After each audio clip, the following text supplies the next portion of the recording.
Muy buenas tardes, ¿cómo están todos? Buenas tardes, doctor. Buenas tardes, doctor. Buenas tardes. Buenas, Jordan. Bueno, pues vamos a... Primero vamos a pasar la lista. Vamos a ver acá. Ya. Osvaldo Molina. Presente, doctor. Danae Catacora. Presente, doctor. Buenas tardes.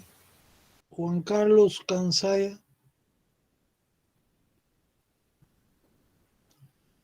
Susana Ureta. Presente, doctor. Ya. Ruth Choquejagua. Presente, doctor. Leonardo Coaquira. Presente, doctor. Marco Antonio Jauregui. Presente, doctor. Buenas tardes. Saúl Morales. Presente, doctor. Buenas tardes. Juan Pablo Ochoa. Presente, doctor. Alexis Ramos.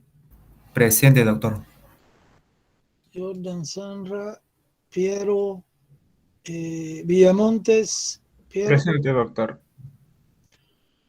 Giancarlos Castro.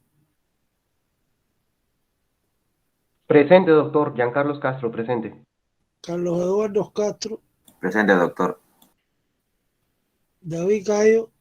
Presente, doctor. Carlos Luis Choqueapasa. Presente, doctor. Juana Huaycani. Presente.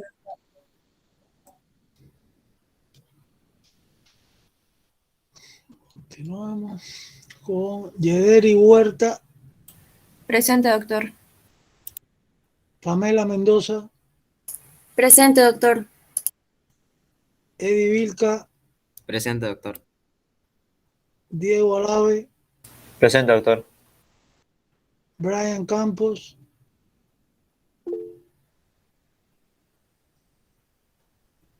Amelia Cayo. Presente, doctor. Ana Lucía Sajamín. Presente. Bueno. Daniela Benavides. Presente, doctor. Buenas tardes. El compañero Brian Campos está poniendo en el chat que está presente. Supongo que tiene problemas con el micro. Lian Machaca. Mike también era Presente, mayor. profesor. Milagros Maquera. Presente, doctor. Buenas tardes. Cristian Rabo. Presente, doctor. Adelina Rojas. Presente, doctor.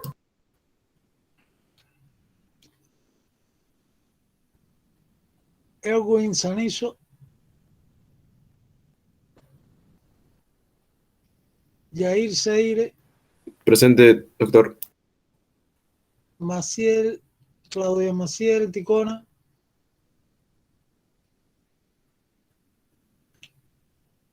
Alessandra Villanueva. Presente, doctor. Carlos Fabricio Yucra. Presente, doctor. Elizabeth Santalla. Presente, doctor. Andrea Atencio. Presente, doctor. Buenas tardes. Bueno, Brenda Chagua. Presente, doctor. Fernando Chinos. Presente, doctor. Aime Colque. Presente, doctor. Jason Jalire. Presente, doctor. José Fernando Lupaca. Presente, doctor.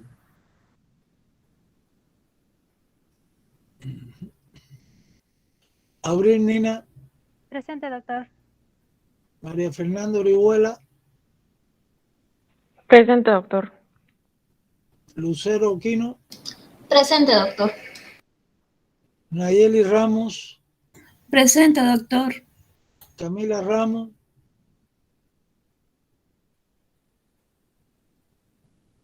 Danira Vargas. Sí, presente. Disculpe, Camila Ramos, presente. Ángelo Vázquez. Presente, doctor. Miollín Arela. Presente, doctor. Durán Benito. Benito López, presente. Ya. Christopher Cairi. Presente, doctor. Cayiri Caso. Cairi Caso, Christopher René. Nayeli Flores Aro.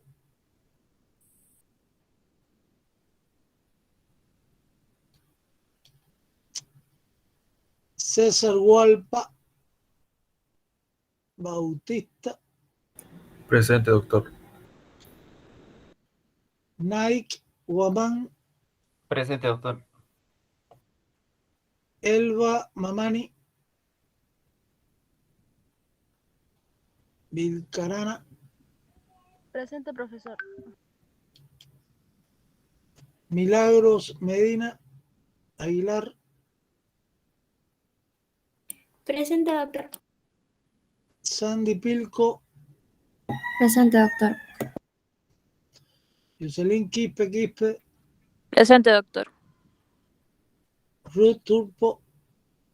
Presente, doctor. Eddie Vilca Presente. y Andrea Vilca Mamani. Presente, doctor. Vamos a ver lo que no han respondido, ¿entienden? Por acá tengo Nayeli Grisel Flores Aru. No está. Sí, vamos a buscar otro que no respondió. Por acá tengo Maciel Nara Ticona Paz. Claudia Maciel. Profesor, Claudia tiene problemas con su conexión, profesor. Imagínate. Erwin Jefferson Sanizo. Presente, doctor.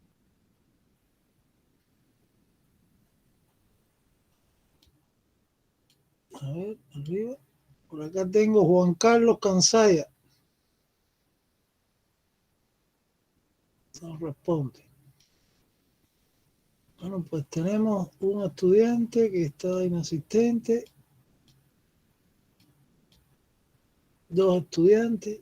Hay 2 inasistencias. Entonces vamos a enviar ya el registro de asistencia a intranet ya, completo.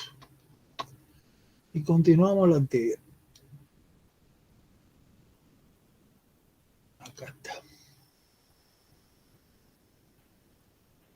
Ya. Bueno, entonces seguimos la actividad de hoy. Hoy en la clase vamos a estudiar 2 glándulas anexas al tubo digestivo, el hígado, el páncreas, y vamos a incluir también el vaso, aunque no tiene que ver nada con las glándulas anexas al vaso ni con el tubo digestivo, mucho menos, pero sí tiene una relación íntima con el peritoneo y relaciones con órganos vecinos que hemos estudiado ahora en el tubo digestivo. El vaso es un órgano del sistema linfoide, importantísimo, que vamos a explicarlo. Lo vamos a incluir en esta clase. En la clase anterior pues habíamos alcanzado pues hasta la parte esta del intestino grueso al final, el recto. Recuerden que en la próxima actividad, ya a partir del grupo A, les toca mañana su práctica con evaluación escrita. Yo ya les tengo todo listo sobre órganos que hemos estudiado en clases anteriores. En la evaluación que corresponde a mañana incluye hasta el mismo intestino grueso, no lo que vamos a dar hoy. Y por supuesto, en la clase teórica que corresponde al miércoles, pues íbamos a estudiar el peritoneo. Se la vamos a dedicar al peritoneo. Y dentro del peritoneo, esa gran serosa especial que hay en la cavidad abdominal, pues vamos a tener que volver, ¿no?, a explicar aspectos de los órganos estudiados que se ubican dentro de la cavidad abdominal. La clase que viene es muy importante y va a ser la última de digestivo. Recuerden también, señores, aunque al final de la clase vamos a tocar el tema nuevamente, pues que la semana próxima tenemos ya la cuestión de la revisión bibliográfica. Ustedes tienen la fecha y que hay que, además de hacer el informe y dárselo al delegado, pues, y él enviármelo a mí, pues vamos a discutirlo en las actividades de clases prácticas. Ahí está en la fecha. O sea que ustedes van a hacer la presentación breve, muy breve, sobre la investigación que hicieron, o sea, sobre el tema que les tocó, la revisión, y vamos a hacer un comentario del informe y la evaluación de esta actividad, a diferencia de la que hicimos en la primera unidad, pues va a ser el promedio del informe por un lado y del otro lado la discusión y el dominio del contenido de acuerdo a lo que ustedes planteen en esta discusión sobre el tema que investigaron. La mayoría de estos temas son de vinculación práctica, ¿no? De toda esta teoría o de parte de las teorías que estamos dando y que por supuesto va al examen también. Así que ahí esto nos va a servir para profundizar en los temas asignados. Entonces, la clase de hoy vamos a empezar primero por el hígado. El hígado, que es el órgano dentro de la cavidad abdominal y de todo nuestro sistema humano, pues el más voluminoso de todos, ¿no? Entonces, aquí estamos viendo una vista anterior del hígado por su cara diafragmática. Después vamos a explicar sus partes y sus caras. Doctor, Dígame. no va a evaluar cavidad bucal ya que ya tomó una prueba de eso, ¿no? No. Después, ahora al final vamos a precisar los aspectos. De faringe adelante. Ah, claro. Entonces, este esquema ya lo hemos presentado en clases anteriores, donde hay una serie de líneas imaginarias que se trazan, dos verticales, aunque aquí aparecen más, y dos horizontales, ¿no? A través de los cuales se logra dividir la pared anterior del abdomen en cuadrantes, 9 cuadrantes que explicábamos ya en una clase anterior. Y que esto es básico en lo que es la exploración, o sea, el examen físico de los pacientes que ustedes van a realizar para tomar información de la proyección de estos órganos abdominales, ¿no?, en la pared anterior del abdomen. Entonces aquí estamos viendo el hígado, que es lo que nos ocupa ahora. Fíjense el tamaño que tiene. Él pesa aproximadamente, más o menos, todo varía, ¿no?, alrededor de 1500 gramos. Y fíjense cómo es un órgano tóraco-abdominal. Ya ustedes saben el concepto. Hay varios órganos que quedan protegidos por las últimas costillas, ¿no? Por las últimas costillas. Y que cuando se lesionan estas costillas, digamos en los traumas severos, pues pueden ser lesionados por la fractura de las costillas. Si ocurre a nivel de la parte de esta derecha, el hipocondrio derecho, que es esta zona donde se ubica el lóbulo derecho del hígado, o en el epigastrio, pues entonces puede lesionarse el hígado, por supuesto, por debajo de la cuarta costilla, donde la cúpula diafragmática derecha es más elevada que la izquierda, ¿no?, precisamente por la presión intraabdominal y esta víscera que es muy voluminosa. O sea que el hígado lo vamos a localizar ¿en qué cuadrante? Pues en el hipocondrio derecho y epigastrio. Un hígado normal no es palpable. Ya cuando usted palpa en un paciente un hígado, eso se llama hepatomegalia, ¿no? Y ya tiene que investigar el trastorno que tiene este paciente, que puede responder a muchas causas, ¿no? Aquí estoy viendo en el hipocondrio izquierdo otros órganos que ya ustedes han estudiado, pero hoy vamos a ver este, ¿no?, que es el vaso también. Se miren el vaso, cómo está en el hipocondrio izquierdo junto con el estómago, la glándula suprarrenal izquierda, la parte superior del riñón izquierdo y la flexura cólica izquierda, que son estos órganos tóraco abdominales que están a la izquierda de la línea media, ¿no?, en este hipocondrio. Entonces acá una lesión, digamos, a nivel de la séptima costilla, pues puede lesionar al vaso, digamos, y provocar una ruptura del vaso. Entonces, esta es la situación de este órgano, que es bien importante todos los aspectos. En la guía de estudio, como siempre tomo el tema de la guía, pues tienen la información a partir de la página 307, toda la información donde hemos tratado de resumirlo, lo más importante, lo más significativo, actualizado sobre esta clase que corresponde hoy, ¿no? Entonces, por acá estudien y después busquen el libro de texto, ¿no?, la Target y el Ruiz Leer. Entonces acá voy a utilizar las diapositivas, ya saben por dónde pueden estudiar todos estos aspectos. La primera situación con relación al órgano, pues podríamos señalar que él está ubicado dentro de su situación, además del hipocondrio izquierdo y epigastrio, pues en el compartimiento supramesocólico. El colon transverso y la raíz y el mesocolon transverso, ¿no? La raíz del mesocolon transverso y su raíz y el mismo colon transverso divide la cavidad peritoneal en dos grandes espacios, que en cirugía se llama el supramesocólico, que alcanza hasta el diafragma, y el inframesocólico. Eso lo vamos a explicar el miércoles cuando damos peritoneo bien. Entonces, el espacio supramesocólico, como su nombre dice, por encima del mesocolon transverso, que es el pliegue del peritoneo, que une el colon transverso a la pared posterior del abdomen, pues en su mayor parte está ocupado por este órgano, por el hígado. Acá, pues, la mayor parte del hígado, pues lógicamente está situado a la derecha, ¿no?, de la línea media. Es un órgano, como les expliqué, tóraco-abdominal. Entonces hay que precisar en lo que es configuración externa de esta víscera, pues las caras. Tiene la cara diafragmática, que es la que estoy mostrando en esta diapositiva, que es una cara, fíjense, lisa, es convexa. Y donde yo estoy viendo que hay un ligamento,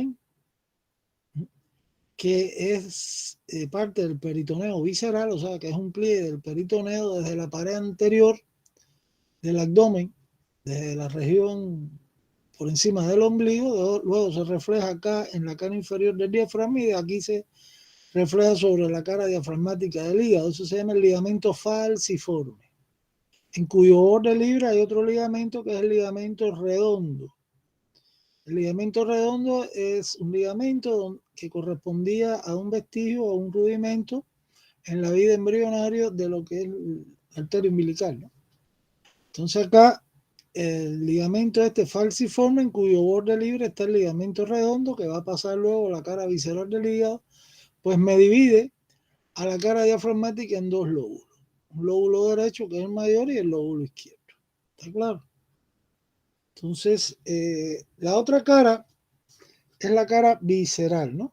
En la cara visceral, pues tengo que darle la vuelta al órgano. Es esto que estoy viendo acá, donde incluso yo aquí estoy viendo las otras estructuras, ¿no?, que se relacionan con la cara visceral del hígado, como es la vesícula biliar, ¿no? Aquí están en el hilio hepático los elementos del pedículo hepático que entran o salen. Ahora vamos a explicar eso del hígado. Por acá tengo pues la vena cava inferior, que va a dejar su huella, y por acá tengo otras estructuras que son rudimentos de estructuras embrionarias, ¿sí?, como es el ligamento redondo que mencioné anteriormente, que es este, y por detrás el ligamento venoso, que es un rudimento del conducto venoso, que es una estructura también embrionaria, que van a estudiar ustedes cuando ven embriología general, me imagino. Entonces acá, ya sin las estructuras, estoy viendo la cara visceral, fíjense que es más irregular. Inclusive se ven las impresiones de relaciones de órganos vecinos que quedan por debajo del lóbulo derecho, digamos, o por acá. Entonces, lo primero que hay que destacar en la cara visceral, que como están viendo es irregular, pues que hay surcos y unas depresiones más profundas en forma de fosas. Entonces, por ejemplo, aquí se describe como una H, ¿se dan cuenta? Se describe un surco longitudinal izquierdo, que es el que estoy señalando con la crucecita, el surco longitudinal izquierdo, y por acá un surco longitudinal derecho que está interrumpido, digámoslo así, por parte del parénquima hepático, ¿no? Entonces aquí hay 4 lóbulos en la cara visceral que ahora vamos a precisar sus límites y sus relaciones. Primero vamos a ver los surcos. Lo primero que llama la atención es este surco transverso, ¿no? Así se llama, surco transverso. También le llaman ilio o puerta hepática. ¿Qué cosa es el ilio? Como su nombre dice, la puerta de entrada y salida a las estructuras de un órgano. En este caso el hígado. Cada órgano tiene un ilio, digamos, el pulmón tiene un ilio, en el mismo corazón se habla de un ilio, en el vaso hay un ilio, etcétera, etcétera, ¿no? El ilio o la puerta del órgano, de estas estructuras que entran y salen o que nutren al órgano, pues generalmente está ubicado, eso está en las generalidades, en la guía de estudio bien señalado, en la cara visceral del órgano que sea, en la cara visceral como estamos viendo acá, del hígado, en la cara visceral, digamos, del vaso, también en la cara medial de algunos órganos, como puede ser el pulmón mismo, en otros órganos en el borde medial, como es el caso del riñón, etc. Entonces aquí lo que me interesa ahora, que es el hígado, ¿dónde está el ilio? Pues en su cara visceral y también se llama surco transverso. Si yo voy a la diapositiva anterior, pues estoy viendo ahí claramente que esa zona corresponde acá, donde veo tres estructuras representadas con tres colores diferentes. El elemento más posterior del ilio, pues es una vena importantísima que vamos a estudiar en cardiovascular, que es la vena porta. La vena porta trae los nutrientes que son absorbidos en el intestino delgado al hígado. O sea, todos los aminoácidos, todas las grasas, los ácidos grasos, la glucosa, las vitaminas, el agua, etcétera, etcétera. Viaja desde el intestino delgado hacia el hígado para ser procesado todos estos nutrientes y repartidos luego por todo el organismo. Las funciones del hígado, después yo les voy a resumir las más importantes, pero son bastante numerosas. Este es un órgano que se considera ya como una glándula mixta. La parte exocrina tiene que ver con la formación de la bilis exclusivamente. Y la otra, la parte endocrina, tiene que ver con todas las funciones hepáticas, que hasta tiene que ver con sus factores de la coagulación, etcétera, que se forman dentro de este órgano. Entonces aquí estoy viendo la vena porta, que es una estructura importantísima. Esa es la estructura que estamos viendo, una vena, vaso sanguíneo, que es parte del sistema porta, que va a entrar al hígado y es el elemento más posterior y más ancho del ilio, y también del pedículo hepático. Después vamos a ver qué cosa es el pedículo. Por delante, ¿no? Y a la izquierda de la vena porta, pues hay una arteria, que después se divide en las dos arterias hepáticas, derecha e izquierda. Entonces esta es la arteria hepática común, propia, perdón, la arteria hepática propia, que da sus dos ramas, derecha e izquierda. Y por delante de la vena porta, en el ilio encuentro dos conductos acá, que son los conductos hepáticos derecho e izquierdo, y más abajo se unen el conducto hepático común, que ya son parte de las vías biliares extrahepáticas. Entonces esas son las estructuras que entran, el caso de la vena entra, el caso de la arteria entra. Entonces estamos viendo que acá este órgano recibe sangre arterial de la circulación general por las arterias hepáticas, pero también recibe sangre venosa con nutrientes del tubo digestivo, de la digestión. Esas dos estructuras entran. Y por la otra parte, estructura que salga es la parte esta de las vías biliares, los conductos hepáticos derecho e izquierdo. Entonces, en cuanto a los otros surcos, el surco longitudinal izquierdo, está a la izquierda, pues entonces comprende su parte anterior, el surco del ligamento redondo, y por detrás el surco del ligamento venoso. Si yo doy un corte acá con un cuchillete, ¿no?, instrumentos que se utilizan para la disección, a lo largo de estos dos surcos que forman el llamado surco longitudinal izquierdo, pues si voy a la cara diafragmática coincide con el ligamento falciforme que vimos anteriormente, de este lado, y que me divide por acá. Entonces el corte del lóbulo derecho, perdón, del lóbulo izquierdo. El otro surco en longitudinal derecho, que está interrumpido por el llamado proceso caudado, que es tejido hepático, que une estas dos áreas. Ahora vamos a ver cómo se llama. Pues el surco longitudinal derecho está formado adelante, vamos a ver a la otra vista, sí, la vesícula, por la fosa de la vesícula biliar, y por detrás por el surco de la vena cava inferior. ¿Correcto? Entonces aquí estoy viendo que hay 5 surcos, repito: el surco transverso, que se llama ilio o puerta hepática, el surco del ligamento redondo por delante, el surco del ligamento venoso por detrás, la fosa de la vesícula biliar por delante y el surco de la vena cava inferior hacia atrás. Entonces aquí la cara inferior esta o visceral del hígado, pues ha quedado dividida en 4 áreas, 4 lóbulos. Por acá sigo la mayor parte del lóbulo derecho, por acá el lóbulo izquierdo, acá el lóbulo cuadrado y el lóbulo caudado. Esta zona de parénquima que une el lóbulo caudado con el derecho se llama proceso caudado del hígado. ¿Estamos claros? Entonces esto hay que saberse. Todo esto es configuración externa del órgano, ¿no? Ahora acá, ¿qué más hay que añadir? En cuanto a la descripción de la configuración externa, ya tenemos las caras, pues el órgano tiene bordes, dos bordes, ¿no? Tiene un borde agudo, este que estoy viendo acá, que es el que me separa por delante la cara diafragmática por la cara visceral, ¿no? Este borde agudo o anterior inferior, en él se ven dos detalles anatómicos. Uno acá, veo acá el fondo de la vesícula biliar, ¿no? Cómo se proyecta. Y por acá veo como una escotadura, ¿no? Que es lo que le llaman la incisura del ligamento redondo. Acuérdense que el ligamento redondo está en el borde inferior del ligamento falciforme.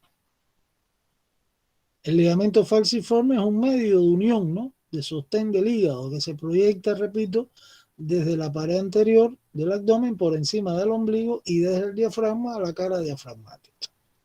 Y es el que me divide esta cara, o sea, la cara diafragmática en el lóbulo derecho e izquierdo. Entonces, la incisura del ligamento redondo. Cuando lean la literatura, pues van a ver también que el órgano tiene otro borde. El borde que le llaman póstero superior, ¿ven?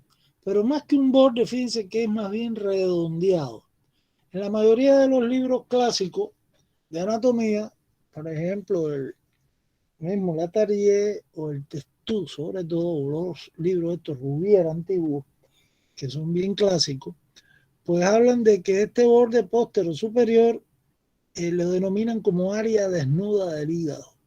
¿Por qué? Porque aquí no el órgano este que es intraperitoneal, considerando como esta zona como borde, no como cara.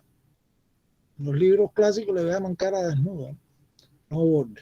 Porque no es un borde realmente, una sola ancha, miren acá. Donde tiene un contacto directo el hígado con la cara inferior de la cúpula diafragmática derecha. Y es el lugar donde se inserta, ¿ven? Acá, aquí está la huella, toda esta zona, un ligamento que se llama el ligamento coronario. El ligamento coronario del hígado es otro de los medios de fijación muy importante, ¿eh? El ligamento coronario es esto. Esta es la parte anterior y la parte posterior. Ya esos son medios de fijación del hígado. Entonces, entre las dos hojas del ligamento coronario, que es un pliegue del peritoneo, ¿no? Parietal superior sobre la cara diafragmática del hígado, pues hay toda esa área ancha que contacta directamente el órgano con el diafragma. Entonces, ya saben, vamos a considerarlo de acuerdo a la nómina anatómica actual, que esto es el borde póstero superior. Y para los clásicos, en la nómina antigua, no va a ser que le pregunten esto en cirugía, etcétera, esto también se llama la cara desnuda del hígado.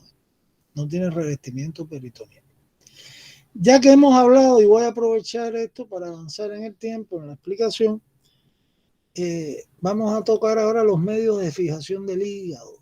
Están bien claros en un párrafo ahí en su guía. Los cuales son los medios por los que se fija el hígado. Pues primero es la vena cava inferior. No es un ligamento, pero es una estructura que atraviesa el diafragma y ahí la estamos viendo clarísimo en este esquema, ¿no? En el surco de la vena cava inferior y recibe afluentes del interior del hígado. Las venas hepáticas, que antes le decían suprahepáticas, que pueden ser 2 o 3 inclusive, y que va directa esta vena cava inferior, una vez que atraviese el diafragma, el corazón a desembocar a la aurícula derecha del corazón, recogiendo la sangre de salida del hígado, ¿no? En este caso, esta vena. Entonces, este es uno de los medios, es un vaso sanguíneo, ¿no? Pero constituye un medio de fijación. Los otros son los ligamentos. ¿Cuáles son los ligamentos? Bueno, aquí ya veo el ligamento coronario.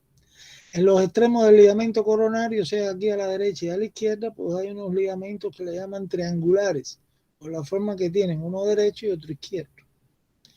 El ligamento falciforme es el otro, ¿no? Que es el que vimos al principio. Entonces, esos son los principales medios de uniones que fijan o de fijación del hígado, ¿no? esos pliegues del peritoneo más la vena cava inferior, por supuesto.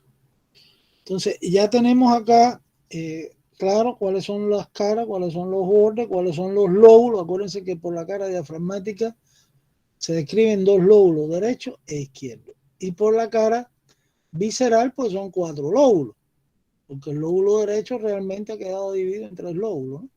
Entonces aquí podríamos señalar algo de límite para profundizar más, ¿no? Esto hay que saberlo en cirugía. Por ejemplo, ¿cuáles son los límites del lóbulo cuadrado? Este es el lóbulo cuadrado, ¿eh? Pues por detrás de él, ¿quién está? El ilio, ¿no? La puerta hepática. O sea, él está por delante del ilio ubicado. A la derecha tiene la fosa de la vesícula biliar y a la izquierda el ligamento, el surco del ligamento redondo. O sea que el lóbulo cuadrado está entre esas 3 estructuras, entre el ilio, entre la fosa de la vesícula biliar y el surco del ligamento redondo. El lóbulo caudado, caudado quiere decir inferior, ¿no? Mira hacia el techo de la bolsa mental, que vamos a explicar en la clase próxima, el miércoles, ¿no? Transcavidad de los epiplones, que hablamos de eso en relaciones posteriores del estómago, etc. Entonces acá el lóbulo caudado es esto que se ubica por detrás, o sea, por delante de él que tengo el ilio. A la izquierda el surco del ligamento venoso y a la derecha el de la vena cava inferior. Y recordar que hay parte del parénquima hepático, que es el proceso caudado que une al lóbulo caudado con el lóbulo derecho del hígado por esta cara visceral. Este es el lóbulo izquierdo, por supuesto. Entonces, estamos claros, ¿no? Todos los aspectos que hay que precisar acá. Entonces, vamos a hablar ahora de relaciones. Acuérdense que siempre, pues, hay relaciones que hay que precisar en cada uno de los órganos que vamos estudiando. Entonces, relaciones, por ejemplo, de la cara visceral, aquí se ven las huellas. Esto se ve muy bien en las prácticas de anatomía presenciales cuando hay un hígado. Nosotros teníamos varios, hay que ver si quedó alguno, porque yo no he revisado eso todavía, lo que han dejado ahí en el laboratorio. Pues entonces hay que ver en el hígado, cuando usted lo fija en formol, pues queda que se pone más sólido, más duro. Va a encontrar una serie de impresiones, que son las huellas de las relaciones del órgano, con la cara visceral en este caso. Entonces, relaciones, por ejemplo, del lóbulo izquierdo, esto hay que organizarlo, así se los puse en la guía, ¿eh? El lóbulo izquierdo es esto, por la cara visceral. Pues la relación, por supuesto, va a ser la cara anterior, ¿no? De aquí, del estómago. Ahí está el estómago, importantísimo. Relación del lóbulo izquierdo del hígado va a ser el estómago, su cara anterior, o su pared anterior. Ahora, también tiene relaciones acá, el hígado, por ejemplo, en esta zona del lóbulo derecho, por la cara visceral, esta que se ve grande es lo que le llaman la fascia renal o impresión renal con el riñón derecho. Acuérdense que esto estamos al lado derecho, ¿no? Riñón derecho. Y encima la impresión de la glándula suprarrenal derecha, que está en el polo superior de este riñón. Y aquí tengo 2 relaciones. Por acá tengo otras relaciones más significativas también, que hay que precisar, como van a ser, digamos, por ejemplo, la primera porción del duodeno, o sea, la porción superior del duodeno, y la flexura cólica derecha, el ángulo derecho del colon, ¿eh? Son relaciones que aquí se ven también. Se acabó el lóbulo derecho. Ahora, el lóbulo cuadrado, el lóbulo cuadrado, que es este que estoy señalando, pues mantiene relaciones, por supuesto. Vamos a buscar la vista anterior para que vean ahí la relación directa con quién, con la vesícula biliar y con la porción superior del duodeno también. Esa es la impresión del duodeno acá, en la porción superior. El lóbulo caudado, por último, pues él va a formar, como le dije hace un momentico, el techo de la bolsa omental. La bolsa omental, que vamos a explicarla en detalle en la próxima clase, pues cuando vemos el peritoneo, aunque ya lo ubicamos en la clase anterior cuando expliqué el estómago también, pues la bolsa omental es parte de la cavidad peritoneal. Es una prolongación cuyo techo, en este caso, está aquí el proceso del lóbulo caudado, junto con otras estructuras que vamos a estudiar ahora cuando dé yo la bolsa mental y el peritoneo. Entonces, resumiendo, vamos a resumir esto bien, léanse bien la guía porque ahí yo se lo especifiqué. Lo más importante, por supuesto. Entonces, primero, las relaciones en cuanto a la cara visceral, que es lo que estoy explicando, pues el lóbulo izquierdo va a ser ¿con quién? Con el estómago. La pared anterior del estómago. Este órgano, el lóbulo izquierdo, lo cubre por delante. Después vamos a tener acá que el lóbulo derecho, que es el que tiene más relaciones, toda esta área, tanto de estas impresiones, pues ahí tiene relaciones con el riñón derecho, la glándula suprarrenal derecha, la flexura cólica derecha y la porción superior del duodeno. Después el lóbulo cuadrado con la vesícula biliar y la primera porción del duodeno. Y el lóbulo caudado pues forma el techo o parte del techo de la bolsa mental. ¿Correcto? Entonces, esto es lo que hay que precisar en cuanto a la relación.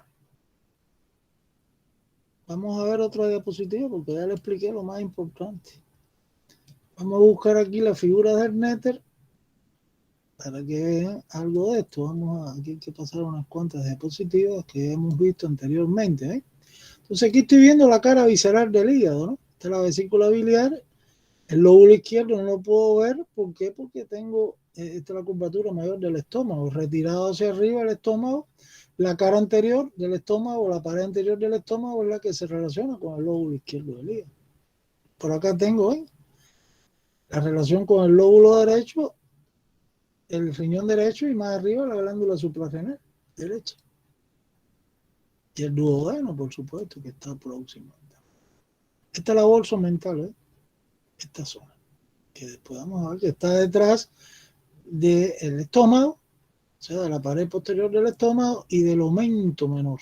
Ahora después le vamos a explicar esto del aumento. ¿Qué cosa es? Acá de nuevo, bueno, falta el hígado, ¿no?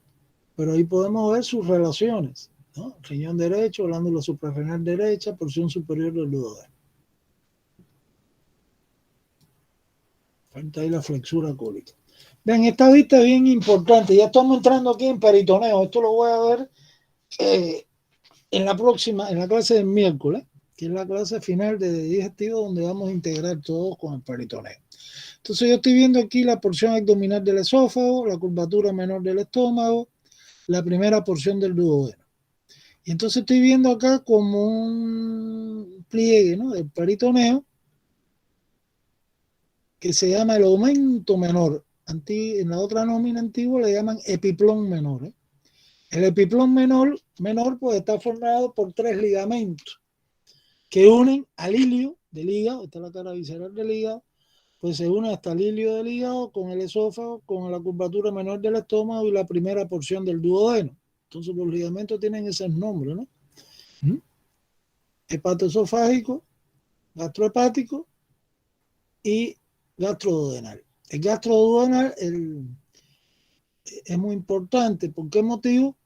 Porque en su interior, tiene 2 hojas, pues en su interior están las estructuras que forman el pedículo hepático. Ahora, dentro de un momentito se los voy a explicar. Y esto es importantísimo en cirugía, sobre todo en cirugía de las vías biliares, ¿no? Entonces ya saben que, y el borde libre, cuando yo de la próxima clase, pues está constituido del borde libre del aumento, ¿no?, menor, o del epiplón menor. ¿Quién lo forma? El ligamento hepatoduodenal. O sea, donde está la flecha. Aquí hay un orificio que se llama el orificio epiploico, agujero epiploico, mejor dicho, o de Winslow, que vamos a explicarlo después, que es la comunicación de ese espacio que está detrás del estómago y del aumento menor, que es la bolsa mental o transcavidad de los epiplones, con el resto de la cavidad peritoneal o con la gran cavidad peritoneal. Y eso se explora en cirugía. Por ahí usted puede, si estuviéramos en la práctica, con un cadáver, coloca 2 dedos y entra a la bolsa mental. Abre el ligamento hepatoduodenal y en su interior están los elementos del pedículo hepático, que son el colédoco, la arteria, la vena porta y la arteria hepática propia. con la arteria cística, etc. Entonces, ya saben de lo que estamos hablando, ¿eh? Entonces, aquí miren la relación del lóbulo derecho del hígado por la cara visceral, como habíamos dicho, con el riñón derecho y con la glándula suprarrenal, y por acá con el ángulo hepático, con la flexura cólica derecha. Por eso esto hay que estudiarlo con figura, porque si no se mueren recordando, ¿eh? Van a pasar mucho trabajo. Y por eso la importancia de nuestra asignatura de las prácticas con medios de enseñanza reales, no ficticios, ¿eh? Donde usted puede comprobar ahí lo que está estudiando. Porque es lo que usted se va a enfrentar después con los pacientes. Usted no se va a enfrentar con una mesa de disección virtual ni nada de eso, ¿eh? Entonces acá miren cómo están las mismas diapositivas, un poquito más bonitas, ¿no? De lo que hemos visto anteriormente. Está la cara diafragmática, está la cara visceral con todas las relaciones. Está la vena cava inferior, ¿eh? Está la vesícula biliar, el ligamento redondo, el ligamento venoso. El lóbulo derecho, el lóbulo cuadrado, el lóbulo caudado y el lóbulo izquierdo por la cara visceral. Y aquí ven el área desnuda, que ahora le llaman borde posterior superior. Aquí está la fijación, ¿no?, del ligamento coronario. Y en sus extremos los ligamentos triangulares, que son medios de fijación del hígado. Entonces, observen acá la cara visceral, este es el lóbulo izquierdo, su relación con la pared anterior del estómago, por supuesto. Esa es la relación más importante acá. Por acá tengo el lóbulo cuadrado, ¿no?, donde tengo la vesícula biliar, y por el otro lado el ligamento redondo. Y por acá el lóbulo derecho con las relaciones que hemos explicado varias veces hoy. Segmentación hepática, esto es importantísimo, pero esto hay que abordarlo en casos clínicos después, ¿eh?, con alguna revisión bibliográfica que hagamos. Entonces, vamos a entrar. ¿Alguna pregunta hasta ahora? Porque hasta aquí es lo que corresponde al hígado. Ahora voy a pasar a lo que he encontrado en esta diapositiva, que en su otro arra está también perfectamente bien explicado, y que son las vías biliares extrahepáticas. Entonces, ¿alguna pregunta de algún estudiante? ¿O está claro lo que estamos hablando para ir avanzando, señores? Porque el tema es largo hoy. Bueno, no hay pregunta, me imagino que estén escuchando toda esta información, ¿eh? Entonces voy a pasar ahora a vías biliares extrahepáticas. Lo primero que vamos a localizar y sabernos los nombres de estas vías, cuáles son. Aquí yo tengo, ¿no?, la vesícula biliar. La vesícula biliar pues tiene varias partes o porciones. Tiene acá el fondo, tiene el cuerpo, que es la mayor parte, después tiene el cuello con el infundíbulo, y este se continúa con un conductico estrecho que se llama el conducto cístico. ¿Cuál es la función de la vesícula biliar? Pues la función fundamental es almacenar, no producir, sino almacenar y concentrar la bilis en los periodos estos interdigestivos. ¿A qué me refiero? A la ingesta de proteínas y grasas.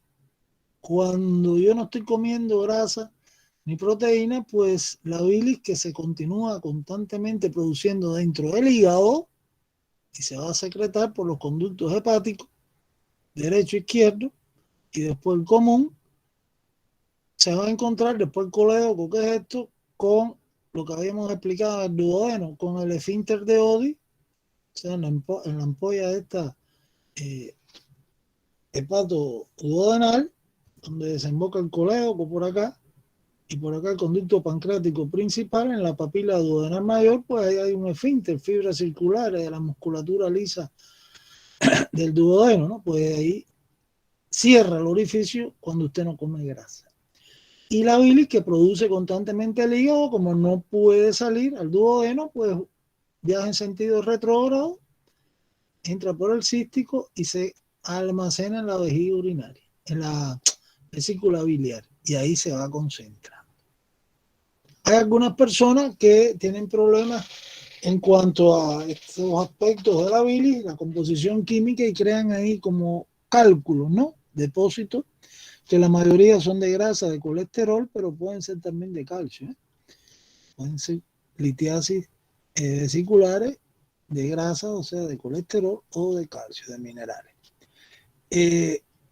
Cuando se contrae la vesícula, esa persona que tiene cálculo, que se almacena en el fondo de la vesícula biliar, al contraerse este órgano, pues que con la salida de la bilis, cuando comí grasa, me comí un huevo frito, me comí un vaso de chocolate, qué sé yo, un helado, etcétera, etcétera, pues entonces se contrae la vesícula y se vacía, ¿no? Y pasa la bilis. Si tiene cálculo la persona, pueden pasar los calculitos con el líquido, con la bilis.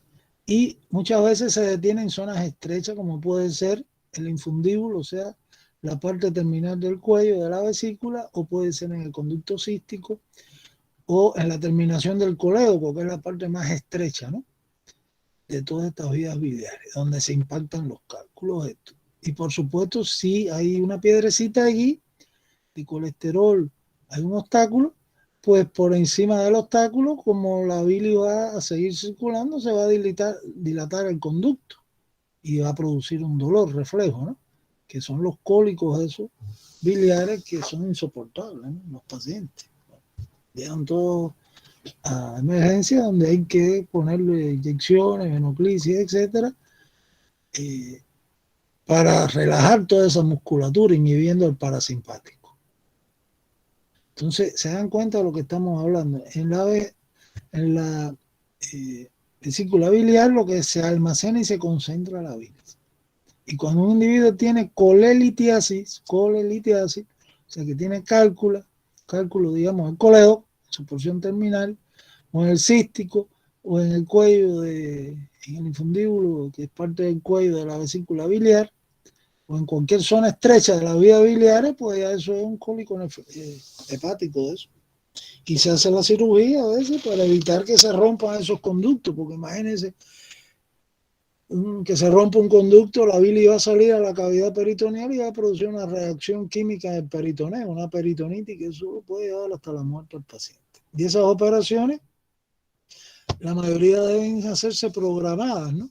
No de emergencia, porque hay muchas variaciones anatómicas en todas estas situaciones de estos conductos y las arterias que hay que ligar. Si se va a quitar la vesícula, pues hay que quitar la arteria cística, ligarla, si no, no puede cortar la vesícula.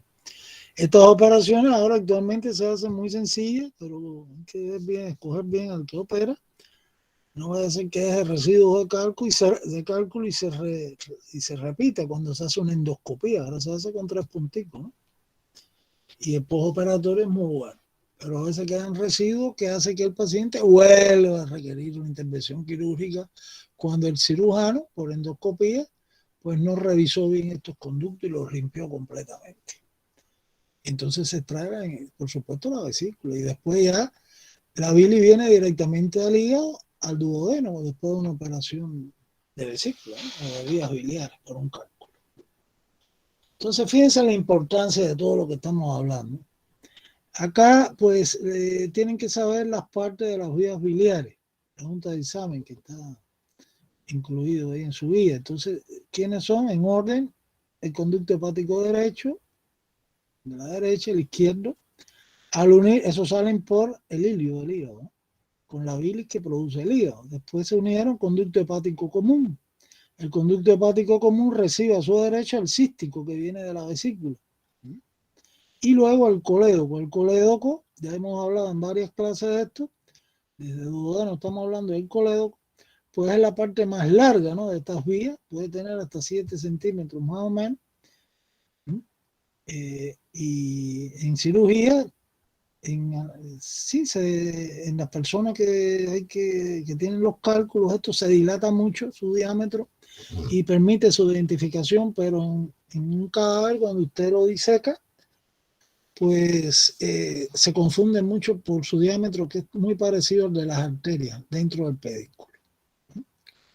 Entonces, el colédoco, acuérdense que tiene relaciones, hay que volver al duodeno. Es una relación posterior, igual que la vena porta también, es una relación posterior de la primera porción del duodeno. Y que también es una relación posterior, inclusive se introduce dentro del parénquima de la cabeza del páncreas, en su parte, cuando se va acercando, ¿no? En su recorrido ya el duodeno. Hasta que al final, acuérdense que desemboca conjuntamente o próximo al conducto pancreático principal, que después veremos el páncreas, en la papila duodenal mayor, ¿no? En la segunda porción del duodeno, en la pared posteromedial de la porción descendente del duodeno. ¿Se acabó? Entonces, esto de las vías biliares tienen que revisarlo en detalle, ¿eh? Bien. Vamos a ver por acá, aquí todas las variaciones, que en la guía yo le he puesto algunos de estos aspectos para que sepan la relación con cirugía, triángulos, etcétera, que se describe entre el cuello de la vesícula biliar, la arteria y el conducto hepático. Acá, bueno, aquí ya lo que quiero ver ahora, otro aspecto que es el pedículo hepático. Entonces, ¿qué es el pedículo hepático? No es el ilio. El ilio, acuérdense que es la puerta de entrada, ¿eh? Ya esto es páncreas. Vamos a dejar esto para la otra. Entonces, vamos a ir por acá con el sinérmico. Entonces acá yo tengo, vamos a ver, las vías biliares de nuevo, área desnuda, estas son la segmentación hepática, técnica de corrosión, etcétera, el hígado para ver segmentación. Aquí, claro, está clarísimo, ¿ven? Las vías biliares extrahepáticas. Acuérdense, vesícula biliar, sus partes, el fondo, cuerpo, cuello. Después, conducto cístico, conducto hepático derecho, izquierdo, conducto hepático común, colédoco. Aquí está el pancreático principal, aquí está el esfínter de Oddi, ¿no? En la terminación del colédoco. Aquí hay algo bien importante que en fisiología deben explicárselo, ¿no? Y que se los puse también en la guía de estudio. ¿Cómo es que el duodeno, cuando llegan las grasas, o sea, comí grasa, llegó al duodeno desde el estómago y entonces la mucosa duodenal, vamos a ver acá, la mucosa del duodeno, pues tiene unas glándulas endocrinas ahí incluidas que producen una hormona que se llama secretina o colecistoquinina. Es una hormona que circula en nuestro organismo y que tiene que ver con las contracciones de las vías biliares y la entrada de la bilis al duodeno, ¿eh? Para digerir las grasas y las proteínas. Entonces, acá la colecistoquinina es una hormona que produce la pared del duodeno, que va al plasma de la sangre y que tiene dos efectos. La hormona se produce y aumenta su concentración cuando llegó en el quimo, ¿no? Grasa o proteínas al duodeno. Entonces acá un efecto es que dilata el esfínter de Oddi, abriendo el orificio y el colédoco, dejando entrar a la bilis. Y lo otro es que actúa sobre la pared de la vesícula biliar y las paredes de todos estos conductos que tienen músculo liso. Y entonces la contracción esta produce el vaciamiento, ¿no? La eyección de la bilis a los sistemas estos de conducto que hemos explicado. ¿Estamos claros? Cuando no comemos la grasa, pues la enzima no se produce y permanece cerrado el efecto contrario, ¿no? El esfínter de Oddi y no entra bilis jamás y se está llenando la vesícula y está relajadita. ¿No? Y así trabaja esto. O sea, es un reflejo, ¿no? Involuntario que tiene que ver con el duodeno y la presencia de las grasas. ¿Qué más tenemos que precisar acá? Algo que después en cardiovascular, cuando lo demos, ahí voy a entrar de nuevo para que no, hay que estudiar ahí las arterias, las ramas de la aorta abdominal, etcétera, y ahí vamos a estudiar las arterias hepáticas, común, propia, etcétera, y la cística. Entonces, acá yo vi una diapositiva ahorita, voy a ir de nuevo atrás acá donde estaba el aumento menor. Voy a hablar ahora del pedículo, escuchen lo que estoy hablando, pedículo hepático, no confundir pedículo hepático con el ilio o puerta hepática, aunque voy a hablar prácticamente de algunas estructuras que se repiten. El pedículo hepático, primero, ¿dónde está situado? Esto hay que saberlo en cirugía, si no usted no puede operar las vías biliares, ¿eh? Pues el pedículo hepático, ¿dónde está la vista ahorita del momento? Se me perdió. Esta, ¿no? El pedículo hepático está dentro, ¿no? del ligamento hepatoduodenal, o sea, el que me une el hilio del hígado con la primera porción del duodeno. Aquí en el borde libre del aumento menor está formado por ese ligamento hepatoduodenal. Esto tiene dos hojas, dos láminas. Si yo la separo, se entra ahí con una tijera de disección, etcétera, pues me voy a encontrar internamente los elementos del pedículo hepático, que son los que hay que saberse en el orden en que se encuentran. Entonces, el pedículo es como un paquetico, ¿no?, de estructuras que pertenecen a las vías biliares y algunos vasos sanguíneos, o sea, una vena, que es la vena porta en este caso, y las arterias que tienen que ver con el hígado, la arteria hepática propia y una de sus ramas, que es la arteria cística, que es la que se dirige en dirección al cuello de la vesícula biliar. Entonces, ¿cuáles son los elementos, repito, y el orden que hay que precisar del pedículo? Pues el elemento más ancho y más posterior, la vena porta. Por delante y a la izquierda de la vena porta, la arteria hepática propia. Y en la trayectoria dentro del pedículo, a medida que asciende, se produce, de la arteria hepática propia se va a ramificar cuando vemos las arterias, el tronco celíaco, etc. Van a haber una serie de arterias importantísimas, de ahí se forma la arteria cística, que es la que hay que lidiar cuando usted va a operar la vesícula.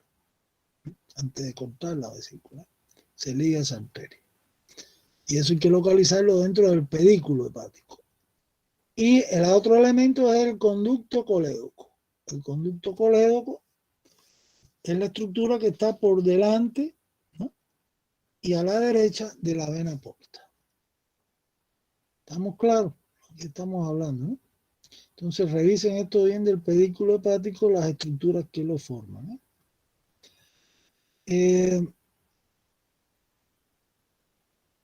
¿Qué más podríamos hablar de las vías biliares? Está en la guía, yo les puse algo del examen físico, ¿no? ¿Cómo es que se explora? El punto este que le llaman punto, vamos a llamarle vesicular, ¿no? Que inclusive se hace una maniobra de descompresión igual que la que explicábamos, o parecida, ¿no?, igual al apéndice, cuando el individuo tiene reacción peritoneal, ¿no?, y uno está buscando sensibilidad dolorosa cuando hay irritación peritoneal en la apendicitis, que hablábamos de las dos técnicas, el punto ese de Marpurne y el de Lance. Le dije que se lo lean bien en la guía, que están del lado derecho, ¿no?, con relación ahí a la fosa ilíaca derecha. Pues entonces acá pasa algo parecido. El punto se llama la maniobra de Murphy en este caso, que es una técnica de descompresión en la proyección, sobre todo acá del fondo de la vesícula biliar, ¿no?, en el reborde costal derecho. Ya saben, ustedes saben lo que es el reborde costal derecho, coincidiendo ahí con la línea medio clavicular, que la vimos en el primer esquema ahorita, en los cuadrantes. Entonces, en la coincidencia ahí de la línea medio clavicular que corta el reborde costal de la última costilla o cartílago costal derecho, reborde costal derecho, pues ahí está el punto vesicular, que lo exploramos siempre cuando hay presunción de que el individuo tiene un problema de vesícula, cálculo, etc. Que puede ser doloroso cuando usted comprime y retira la mano rápidamente. Por eso son maniobras de descompresión. En la guía yo les planteo también que desde luego ahora se estudia, esto es muy fácil, si un individuo tiene cálculo o no. Y inclusive se estudia toda la trayectoria de la bilis por todos los conductos estos. Desde el punto de vista radiográfico, con rayos X, pues lógicamente hay que colocar dentro de la sangre una sustancia metálica que contenga yodo. Entonces puede ser por vía oral, a través de tabletas que se prepara el paciente, puede ser directamente a través de inyecciones, ¿no?, dentro del sistema vascular de tetrayodofenostaleína, que es como se denomina esta sustancia que contiene yodo y que es con lo que se hace, y la prueba radiológica se llama colecistografía. Para todo eso la guía lo tiene. Y por supuesto ahora esto se estudia, sobre todo los cálculos, la determinación, porque se ven en la ecografía, ¿no?, ecografía, etc. Bueno, pues esto es lo más importante que tenía yo con relación al hígado, ¿eh? ¿Está claro? Entonces, revisen todos estos aspectos con relación al hígado. ¿Preguntas de algún estudiante para pasar entonces ya a al páncreas, digamos? Al páncreas, vamos a ver ahora. Hoy sí no quieren participar, hoy están lentos hoy. No hay preguntas, el delegado está calladito, no sé qué le pasa. Veo poca participación hoy. Vamos a ver mañana, porque mañana sí hay que participar. Mañana tienen preguntas escritas, orales y de todo. Bueno, entonces vamos a pasar ahora al páncreas, ¿no? Para que no se nos vayan las 2 horas. Miren ya qué hora es ya. Ya nos queda como media hora solo. Aquí está el páncreas, ¿no? Entonces, primero, el páncreas, acuérdense que es una glándula mixta. Esto es importantísimo. Y que tiene una parte endocrina y una parte exocrina. La parte exocrina está representada desde el punto de vista de la histología en el parénquima por los acinos pancreáticos. Eso hay que saberlo. Y van a producir el jugo pancreático, ¿no? Todas esas enzimas digestivas que van a digerir en el duodeno las grasas y las proteínas. Entonces acá las enzimas pueden ser amilasas, lipasas pancreáticas, que son los que forman el jugo pancreático, la quimotripsina, etc. Y la otra parte es la parte endocrina, que está representada por los islotes de Langerhans, o islotes pancreáticos, donde hay células de diferentes tipos que se han denominado o se han clasificado como alfa y beta. Y se producen 2 hormonas. Las beta producen insulina y las alfa producen el glucagón. Son 2 hormonas que produce el páncreas. Entonces tienen que estar claros que la insulina es aquella hormona que se vierte en el plasma de la sangre y que actúa en todos los tejidos nuestros, en las membranas celulares, controlando la permeabilidad de la glucosa hacia el interior de la célula. Por eso cuando hay deficiencia en esta hormona, pues hay una hiperglicemia, porque no puede entrar la glucosa al interior de la célula.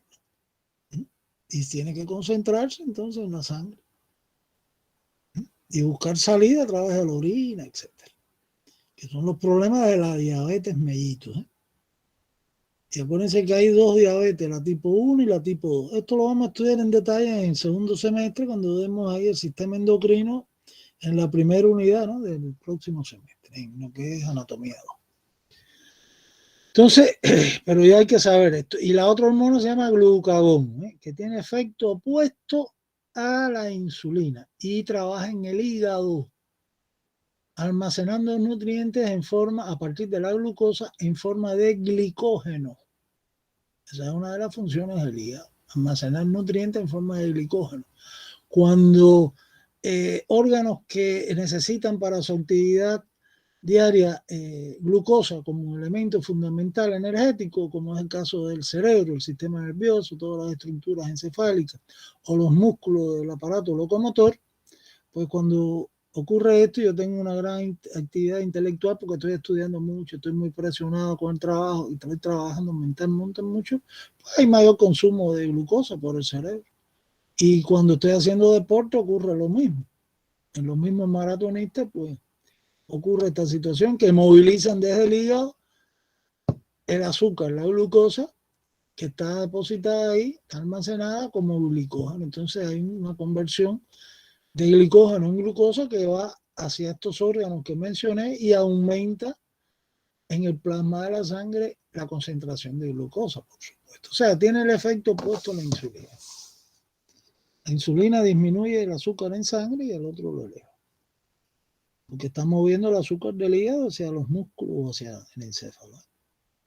Bueno, entonces eso hay que saber.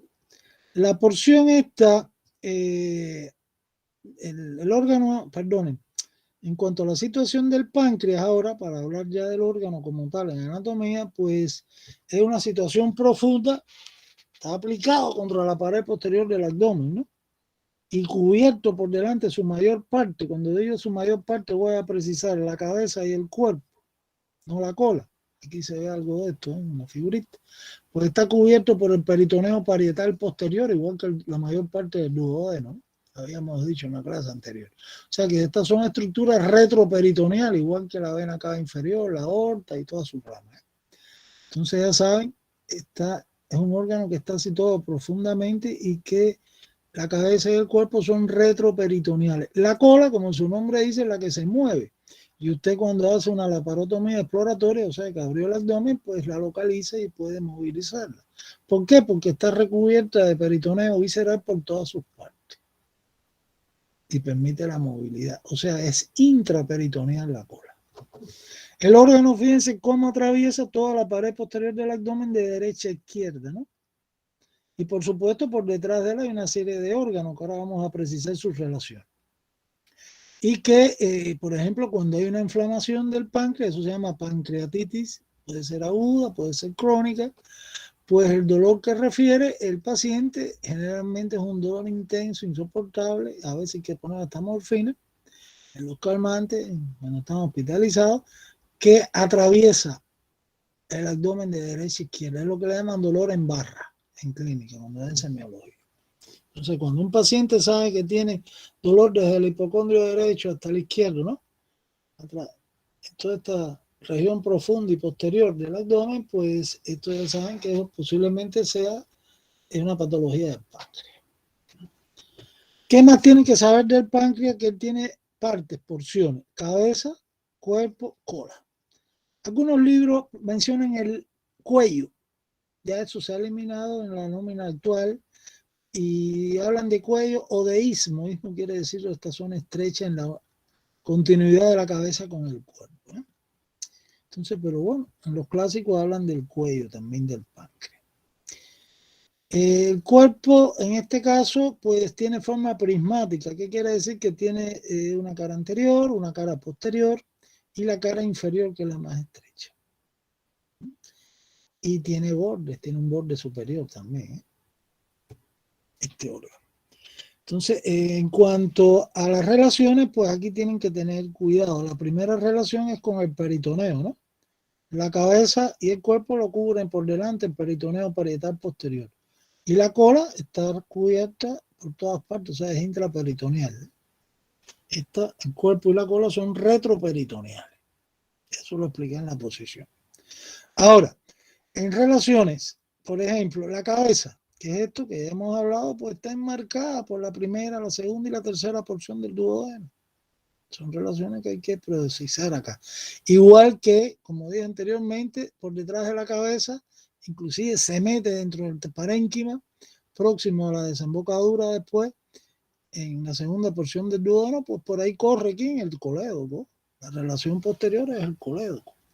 Por ejemplo, un individuo que tenga un cáncer, un tumor, ¿no?, de cabeza de páncreas, pues como le expliqué en la clase anterior, cuando hablamos del duodeno y los síndromes, ¿no?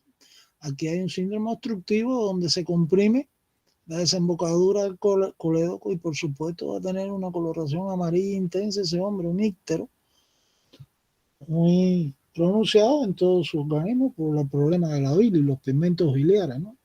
La bilis no puede pasar al duodeno por la compresión que tiene por el tumor al expandirse y ponerse duro ahí la cabeza del páncreas. Entonces ya sabe, el colédoco no se me puede olvidar la relación esta. Y hay más relaciones arteriales, de vasos sanguíneos, etc. Pero después vamos a verlo en cardiovascular. Acá se habla de, en la cabeza, un detallito que yo sí se los puse para que sepan, como un saliente que se mueve de derecha a izquierda en la cabeza hacia lo que es el istmo, que se llama el proceso uncinado. Proceso uncinado es un salientico y ya luego pues estoy viendo aquí vasos sanguíneos que ya hemos estudiado. ¿Qué cosa es esto? Los vasos mesentéricos, ¿no?, superiores. Los vasos mesentéricos superiores, pues ahí estamos viendo que están ubicados cerca de la unión del cuello con el cuerpo, de la cabeza con el cuerpo. Igual que a nivel del cuello, o istmo, ¿no?, del páncreas, pues por detrás, una relación posterior es el inicio de la vena porta. Cuando ustedes estudian la vena porta, cuando vemos cardiovascular, pues se forma por la unión de dos venas. Una que viene del vaso, que se llama la arteria esplénica o lienal, y la otra, esta que está acá, que es la mesentérica superior. Las dos se unieron y se formó después la vena porta, que va al ilio hacia el hígado y es parte del pedículo hepático. Eso tienen que verlo bien en la diapositiva. En la guía yo les puse a ustedes bien toda esta relación. Entonces, la cola del páncreas, en cambio, pues se va a relacionar con la cara visceral del hígado, específicamente del vaso, específicamente con el ilio del vaso. El ilio del vaso, es su relación. Ahora, pero hay más relaciones, por ejemplo,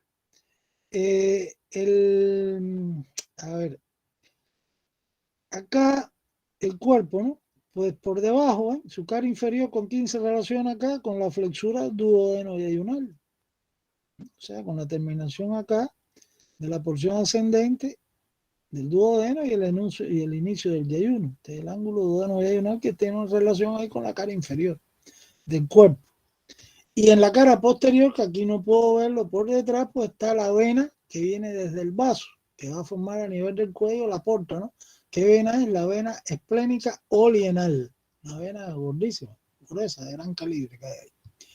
Y con relación al borde superior, ven acá una arteria. Este es el tronco celíaco, que ya lo estudiaremos. Esa es la primera rama impar de la aorta abdominal. Entonces acá da 3 ramas. Aquí está la arteria esplénica o lienal que corre, tiene una trayectoria bastante sinuosa, encurvada, por todo el borde superior del cuerpo y de la cola del páncreas hasta alcanzar el ilio del vaso. Entonces ya saben, aquí hay otra relación, la arteria lienal o esplénica. Borde superior, cara posterior, repito, del cuerpo, vena lienal, más abajo, a la arteria. Bueno, pues acá también en la cara, en relaciones posteriores o anteriores, pues hay que precisar del cuerpo, ¿no? El cuerpo, ¿quién va a tener por delante? Bueno, primero el peritoneo parietal posterior que lo cubre y después la bolsa mental, ¿no? La cavidad de la bolsa mental. Y a través de la bolsa mental, la pared posterior del estómago. Está por delante del cuerpo del páncreas. ¿Qué otra relación, por ejemplo, podríamos buscar acá? Relaciones digamos, anteriores, muy importante. Ve aquí la huella, esto que estamos viendo acá, que lo vamos a explicar en la próxima clase en el peritoneo. Esta es la raíz del mesocolon transverso, que atraviesa por delante, bueno, aquí atraviesa la porción descendente del duodeno, después sí, es donde se fija ese pliegue, ¿no? Que une al colon transverso a la pared posterior del abdomen. Entonces aquí está cruzando primero el duodeno, la segunda porción, después la cabeza del páncreas y después el borde inferior o próximo al borde inferior hasta alcanzar acá la cola del cuerpo del páncreas. Entonces ahí está la relación con la raíz del mesocolon transverso. También relaciones posteriores, pues estamos viendo acá en el inicio, tengo acá la vena cava inferior, la aorta abdominal, que es esta, pasa por detrás acá. Y después otras estructuras, como el riñón que estamos viendo acá, izquierdo en este caso, con los vasos renales izquierdos, o sea, la arteria y las venas renales, el pedículo renal izquierdo, en esta zona, y la pelvis renal izquierda, del riñón izquierdo, estará acá también. Los vasos mesentéricos inferiores, podríamos añadir, superiores, que ya los mencioné acá, en esta zona. Relación posterior, hay algunos libros, yo se los puse en la guía, que tiene también el diafragma, la cúpula diafragmática izquierda, la glándula suprarrenal izquierda está clarísima acá, con toda la parte superior del riñón izquierdo. Y la vena lienal, no se me puede olvidar que aquí no sale porque está pegadita a la cara posterior del páncreas. No sé si hay alguna vista de esto acá que se las pueda mostrar. En cardiovascular ahí está, aparecen muchas imágenes sobre lo que estamos hablando. Entonces, estas son las relaciones posteriores más importantes. Fíjense que tiene bastante. Aquí está el páncreas de nuevo. con algunas de sus relaciones. Los conductos pancreáticos, de la parte exocrina está el conducto pancreático principal que recorre todo el órgano, cola, cuerpo y la cabeza, y va a desembocar acá junto con el coledoco. Miren el coledoco aquí escondidito, pasando por detrás, ¿no?, de la primera porción y luego por detrás de la cabeza, hasta que desembocan los dos junticos en la papila duodenal menor. Y el otro conducto es el menor, que también le llaman conducto pancreático de Santorini, ¿no?, que desemboca más arriba también en la segunda porción, unos 3 o 4 centímetros por encima, en la papila duodenal menor. Aquí hay varias variaciones de estudios que han reportado en este atlas que se hace. Entonces, ¿qué más me queda con relación al páncreas? Yo creo que hemos dicho lo más importante, la relación. Entonces, hagan bien resúmenes, porque esto, ¿cómo se pregunta? Relaciones de la cabeza, relaciones anteriores, posteriores, del borde superior, etcétera, del cuerpo del páncreas, relaciones de la cola del páncreas, y para eso tienen que resumirlo bien para no equivocarse, ¿eh? ¿Estamos claros? Entonces, hasta aquí el páncreas. ¿Alguna pregunta de algún estudiante para pasar a la última parte de la clase antes que se nos acabe ya los minutos que nos quedan? Quedan poquitos minutos, pero nos va a alcanzar el tiempo. Entonces, por último, hoy sí he hablado yo solo, y sí, no me han dejado descansar, no han participado. Entonces aquí tengo el vaso. Primero, ¿por qué estamos incluyendo el vaso? No vaya a ser que algún alumno que ande perdido diga, no, porque es un órgano del sistema digestivo, y ahí se ganó el gran cero. Es del sistema linfoide, ¿no? Y esto lo vamos a ver de nuevo. Claro, yo no les voy a explicar el vaso de nuevo, lo voy a explicar ahora, pero vamos a hablar un poquito de las funciones de este órgano más adelante cuando demos cardiovascular. El sistema linfoide, ¿no?, o linfático, donde hay órganos linfáticos o órganos linfoides que están relacionados con la formación de los elementos estos de la serie blanca, los leucocitos, macrófagos, etcétera. O sea, con la defensa biológica. Entonces, el vaso, deben saber que es un órgano que en la vida fetal y en los primeros años de vida, pues tiene funciones hemopoéticas, igual que el hígado también. Produce sangre, además de leucocitos y macrófagos. Este órgano está situado en el hipocondrio izquierdo, como les decía ahorita, ¿no? En el hipocondrio izquierdo, y es un órgano tóraco-abdominal, ¿no?, donde hay que tener en cuenta este órgano, sobre todo en los traumatismos de las últimas costillas del lado izquierdo, ¿no?, de séptima costilla, octava costilla, etcétera. ¿Por qué? Porque puede lesionarse, puede romperse el órgano por la fractura de los huesos, de las costales, esto. Y entonces este es un hueso que es un órgano que está repleto de sangre y tiene una cápsula muy finita, por eso se ocurre la ruptura esplénica en los traumas severos, en el hipocondrio izquierdo. El individuo adulto puede vivir sin el órgano. En muchos accidentes pues hay que quitarlos a veces. Y no pasa nada, el hombre sigue viviendo. A veces crece mucho el órgano y por cuestiones parasitarias también, otros por trastornos de la sangre, etcétera, que ya estudiarán ustedes en la clínica. Entonces, una de las funciones importantes, que es lo que quiero tratar ahora, dejarlo bien claro, tiene que ver con función del hígado y la formación de la bilis. El vaso está lleno de sangre y tiene macrófagos, ¿no? Los leucocitos, los glóbulos rojos, los eritrocitos, recuerden ustedes que son células que no tienen núcleo y que tienen una etapa de vida bien limitada, digamos 110 días, 120 días. A partir de esa fecha, pues se deshidratan, pierden agua, la membrana, y se pone rugosa su membrana. Y entonces, al pasar por el vaso, pues los macrófagos no reconocen, nuestro sistema inmune no lo reconoce y ataca a estos eritrocitos caducos, ¿no? Y los rompen.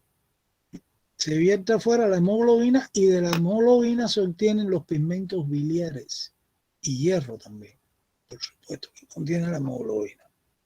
Entonces, los pigmentos biliares son elementos estructurales para la bilis que utiliza el hígado en la formación esta de la formación y secreción de bilis. Los pigmentos biliares, uno es la biliverdina y la otra la bilirrubina, que han oído hablar de la última sobre todo, hasta canciones hay de eso. Entonces, ¿eso de dónde proceden estos pigmentos biliares? Repito, de la hemoglobina, de aquellos hematíes que han sido destruidos por la acción de los macrófagos, ¿no?, dentro del vaso. El vaso, cuando se quita, la operación se llama esplenectomía, esplenectomía. Y por supuesto es un órgano intraperitoneal, por eso es hay que tener cuidado y diagnosticar bien toda esta fractura y si está lesionado o no el vaso. ¿Por qué motivo? Porque el sangramiento no sale al exterior, sino a la cavidad peritoneal. Y es un sangramiento masivo que el individuo muere por hipovolemia. Entonces, recuerden, repito, que es un órgano tóraco abdominal ubicado en el hipocondrio izquierdo. La forma, más o menos, se ha comparado a un grano de café de dimensiones pequeñas, hasta unos 10 o 12 centímetros. El diámetro mayor de él, claro, puede aumentar en determinados casos. No es palpable. Cuando ya usted palpa al vaso es porque hay un problema que hay que investigar, ¿eh? Igual que el hígado no es palpable. Cuando usted lo palpa en las maniobras para la exploración de la pared abdominal anterior, pues hay alguna patología. Si hay una patomegalia, hay que buscar la causa, y si hay una esplenomegalia, igual. Entonces acá tiene dos caras, que es lo que hay que saber. Una cara diafragmática, que se relaciona el lisa con el diafragma, y la cara visceral. Parece un poco al hígado esto, ¿no? Tiene igual dos polos y tiene dos bordes. Eso hay que revisarlo. Los polos se llaman uno anterior, otro posterior, los bordes superior e inferior. El superior, que es este, pues tiene como unas escotaduras, ¿eh?, que son los vestigios de la lobulación que tenía esta parte del vaso en la etapa fetal. O sea que aquí había como varios lóbulos. Y luego quedaron estas incisuras acá, ya en la vida adulta. Entonces, el órgano, repito, acuérdense, vuelvo a lo mismo, por la importancia, se relaciona con qué costillas izquierdas, la 9, la 10, la 11 y la 12. ¿eh?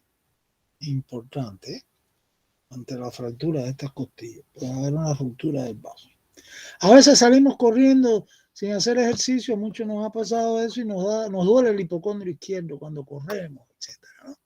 ¿Y a qué se debe eso? A que el vaso se ha llenado de sangre repentinamente con el aumento de la circulación y el ejercicio que estamos haciendo, el esfuerzo físico, etc., y no permite, el vaso tiene una cápsula externa de tejido fibroso que no permite distenderse.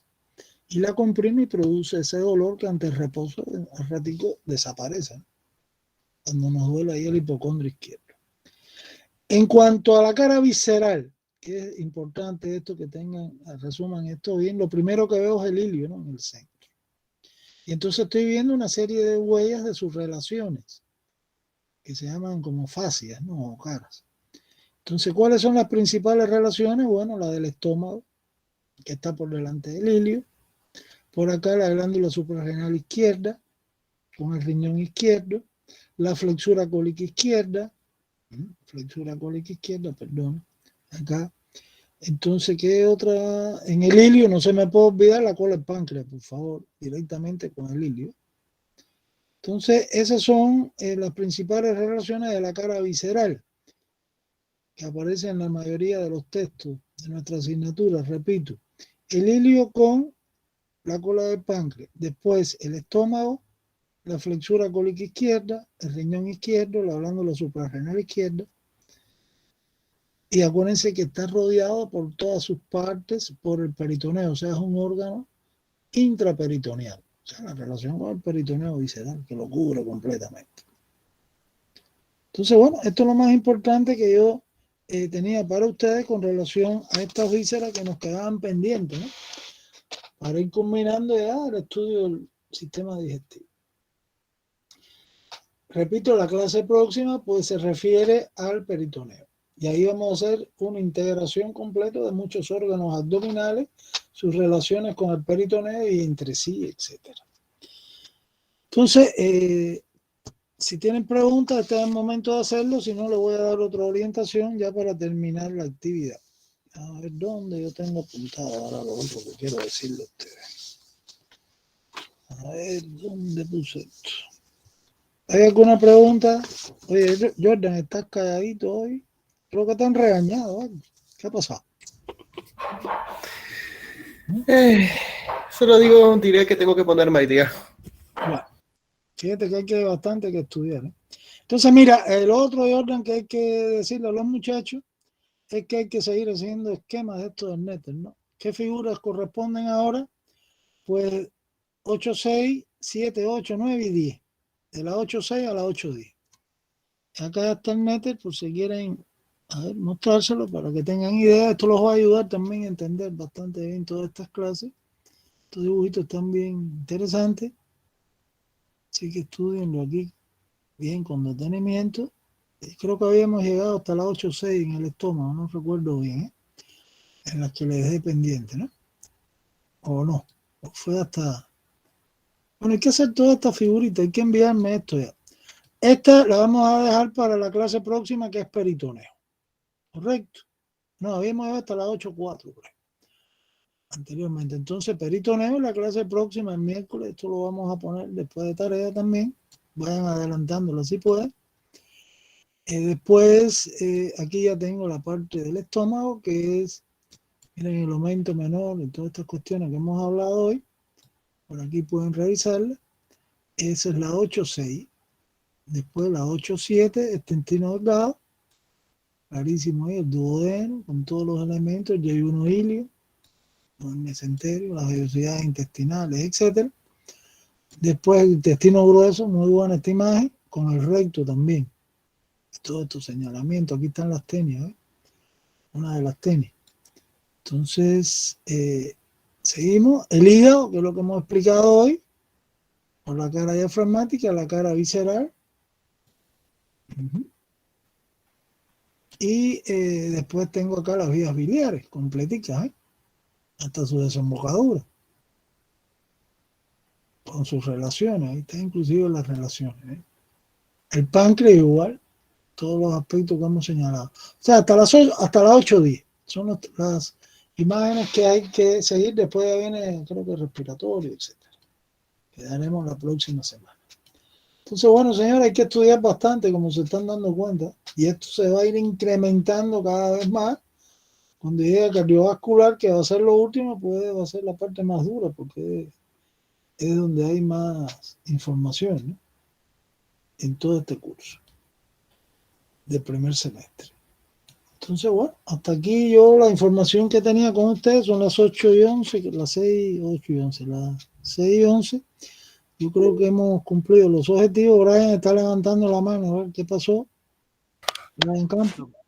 Doctor, buenas tardes. Le quería preguntar si podría precisar los temas ahora para el grupo B, bueno, correspondiente al examen oral y el examen escrito, si lo podría repetir, por favor. Eso sería todo, gracias. No, el examen escrito ahora que ustedes van a tener, a ustedes les toca el jueves, ¿no? Lo que están más presionados es que le toca mañana, pues le va de faringe hasta el colon, hasta el recto. ¿Está bien? A eso es lo que vamos a trabajar. De 4 preguntas. Yo ya hice todas las pruebas, todas las evaluaciones esas escritas. Las tienen ahí al inicio de la actividad y después vamos a seguir evaluando ahora el resto. Y así aprovechamos y vamos repasando. Así que hay que estudiar esta noche bastante, ¿eh? O sea, les va faringe, esófago, estómago, intestino delgado, intestino grueso. Hasta ahí. A ver, ¿alguna otra pregunta? ¿Algún café que recomiende? Creo que es fuerte. Uno, Juan Valdés, creo. Ese es bueno.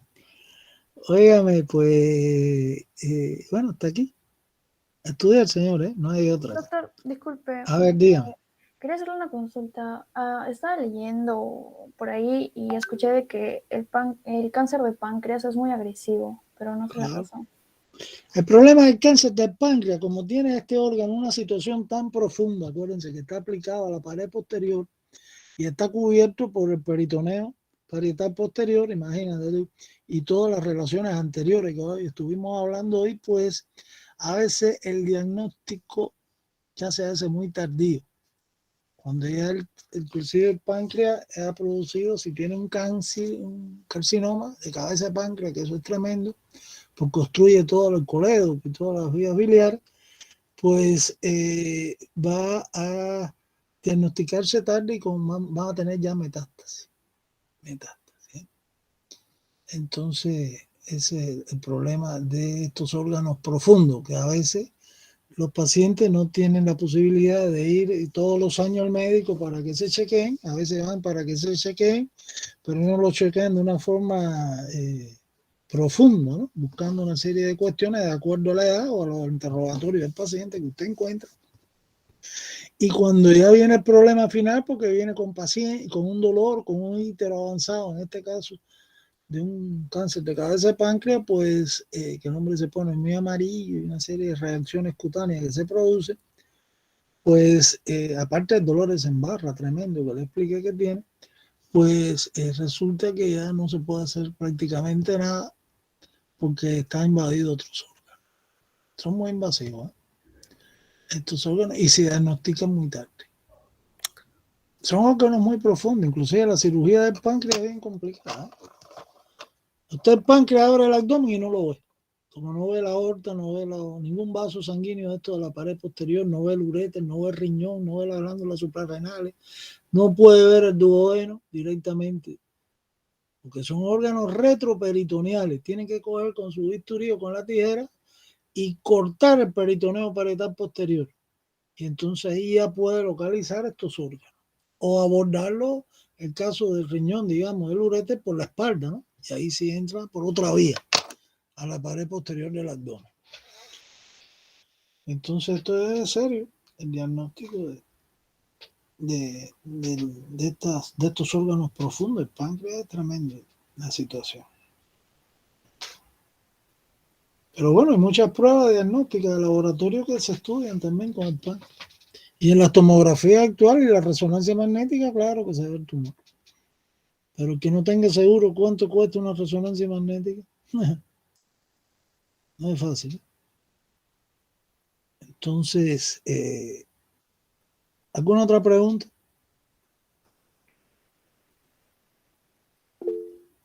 Jason. Doctor, disculpe, una consulta. Bueno, creo que estaba comentando que iba a explicar acerca de algunas funciones muy representativas del hígado. Sí, el hígado. Sí, podemos mencionar acá entre funciones del hígado, a ver, déjame recordar, porque tiene bastantes funciones, ¿no? Por ejemplo, el hígado, acuérdense que ya se considera como glándula mixta. La parte exocrina es lo que tiene que ver con la formación y secreción de la bilis, ¿no? Que eso se produce constantemente. Pero hay otras funciones, por ejemplo, está involucrado en todo lo que es el metabolismo de los hidrocarburos, o sea, de los carbohidratos, de las grasas y proteínas. Hay acá funciones en etapas iniciales de la vida y en toda la etapa fetal, funciones hemopoéticas, o sea, formación de glóbulos rojos, de glóbulos blancos. ¿Sí? El hígado es un órgano linfoide también. Cuando yo del sistema linfático tenemos que mencionarlo entre los órganos linfoides. ¿Está bien? En el hígado pues se producen factores de la coagulación importantísimos. Protrombina, se forma vitamina K también, etc. Tiene funciones de defensa porque está involucrado en la defensa inmune del organismo. Y, por ejemplo, lo de esta cuestión del glucagón y el páncreas, ¿no? Que en él hay reservas, grandes reservas de nutrientes. O sea que la glucosa es convertida por la acción de esa hormona del páncreas, el glucagón, en glicógeno. El glucógeno es una fuente de energía que se convierte cuando, como yo les decía, cuando hay un esfuerzo intelectual o cuando hay una actividad física deportistas, etcétera, ¿no? Incrementada, pues se moviliza el glicógeno, se forma glucosa, a partir de ahí se obtiene, se envía del hígado hacia estos órganos. ¿Ok? que lo requiere. Está relacionado también, digamos, con el plasma sanguíneo. ¿A qué me refiero con el plasma sanguíneo? Que tiene que ver con síntesis de proteínas que ocurren dentro del hígado. ¿Cuál es proteína? La albúmina. Otra es el fibrinógeno. Todo eso se lo tienen que explicar ustedes cuando den fisiología, ¿no? Las funciones del hígado. Entonces acá la albúmina, acuérdense que controla, ¿qué cosa? La presión osmótica. El individuo que tiene una cirrosis hepática pues hace ascitis. ¿Qué cosa es ascitis? Derrame de líquido seroso dentro de la cavidad peritoneal. Y hay que hacer pulsiones para sentencia de eso, para traer el líquido, porque el abdomen se pone globuloso, todo distendido, etcétera, etcétera. Aparte de otros trastornos que lo acompañan, en el caso de la cirrosis. Entonces ya saben, la albúmina, que es una de las proteínas que están en el plasma de la sangre, pues están acá relacionadas. La protrombina también. Entonces hay muchas funciones importantísimas y otras más. Hay más de 30 funciones que realiza el hígado, que esos son ya contenidos, digamos, de la asignatura de esta fisiología. Yo eso no se los voy a evaluar. Pero sí que sepan que es una glándula mixta y que es lo que tiene que ver con la parte exocrina y algunas funciones de estas básicas, ¿no? Que hemos mencionado que ya tienen que ver con funciones donde se mueven sustancias directamente del hígado al plasma de la sangre y de ahí a los órganos. O sea, que trabajan como hormonas, etc. Bueno, ¿algo más? Si quiere algún otro alumno, yo creo que hemos... Doctor, dígame. Entonces, para confirmar, mañana tenemos prueba oral y escrita desde faringe hasta recto. Hasta el recto. Ok, listo. Gracias. Entonces, sí. Mañana tenemos una buena jornada, así que por favor, mañana le corresponde al grupo A y al grupo C. Los dos grupos tienen esas actividades. Yo les voy a hacer las preguntas, ya se las hice, las preguntas escritas al grupo C. Las orales será con el profesor Arias cuando den la actividad. Entonces, bueno, yo creo que podemos dar por concluida la actividad. Hemos aprovechado la tarde. Aquí creo que Alexis quiere preguntar algo, a ver. Doctor, buenas noches. Quiero hacer una pregunta un poco ajena al tema. Es respecto a virología. No sé si nos pueda guiar. Sí. Se trata de histología, de virología y histología. A ver, ¿qué pasó? Sí, no sé si nos pueda guiar en reconocer algunas partes. ¿Puedo presentar mi pantalla, por favor? Si puedo, si tiene tiempo, por favor. Bueno, a ver, muéstrame ahí. A ver, voy a dejar de presentar yo, a ver. A ver, acá. Para que tú nos muestres algo. A ver, ya, a ver, pon a ver lo que quieres mostrar. Ya esos son tejidos, imagínate. Sí, doctor. A ver, ¿de qué se trata de esta cuestión? Este es un tejido, bueno, es el origen del músculo. Ya. No sé si me puede guiar, aquí yo he hecho una parte, pero no estoy seguro. No sé si puede guiarme. A ver, aumenta ahí el tamañito porque está la letrita y yo estoy sin lente aquí ahora. Bueno, voy a guiar. A ver, ya eso es músculo estriado esquelético. A ver, ¿qué más? Sí, bueno, aquí nos dice reconocer algunas... ¿Por qué yo sé que es un músculo estriado esquelético? Primero porque estoy viendo acá las bandas, ¿no? Claras y oscuras. Las bandas oscuras que son de filamentos, son microfilamentos de actina y miosina, ¿no? Que el microscopio refractan y da esa forma de sensibilidad, ¿no? Al órgano de la visión. Por otro, estoy viendo acá que con relación a la membrana celular, pues es una estructura multinucleada, ¿no? Que tiene muchos núcleos en la periferia. Esa es otra característica del músculo estriado esquelético. El liso no es así. Es una fibra, o sea, es una célula que es bien larga, es la mayor de todas las de nuestro cuerpo, por eso se llaman fibras musculares. Si fuera músculo liso, fuera más pequeña y fuera fusiforme, con un solo núcleo en el centro. No sé qué más quiera señalar acá. Ya esto es sustancia intercelular y eso. Claro, entonces el número 1 señalaría todo esto, ¿verdad? El núcleo puede ser, si no señala directamente estas sombritas oscuras, ¿ven? Que son los núcleos, pues puede ser el sarcolema. Acuérdense que la fibra muscular tiene una nomenclatura específica. A la membrana celular o plasmática se le llama sarcolema, mientras que al citoplasma o protoplasma se le llama sarcoplasma. En el sarcoplasma es donde están las estriaciones estas que aquí estamos viendo, ¿no? Las bandas estas oscuras de actina, las de miosina son un poquito más claras.